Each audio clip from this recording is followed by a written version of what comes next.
তিনি কেমন ছিলেন? তিনি ছিলেন মধ্যম আকৃতির, তিনি না লম্বা, তিনি না খাটো, তিনি ছিলেন মাঝারি আকৃতির।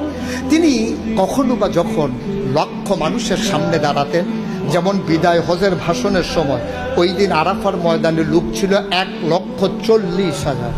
তিনি আস্তে করে যখন দাঁড়ালেন, 1,40,000 যদি মানুষ এক জায়গায় থাকে, সবাই কি একরকম না? ছোট বড় আছে, লম্বা খাটো আছে নাকি নাই? তো নবীজিও মাঝারি আকৃতি, তাহলে ওনার চাইতে লম্বা লোক তো কয়েক হাজার হবে।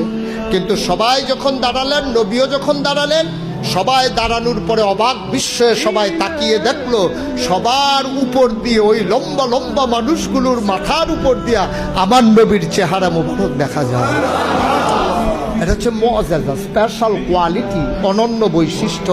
এটা নবুয়তের, নবীর জন্যই নির্দিষ্ট। এটা আপনি হবেন না। আপনি আরো লম্বা হইলেও দেখা যাবে সবার উপর দিয়ে আপনাকে দেখা যাবে না।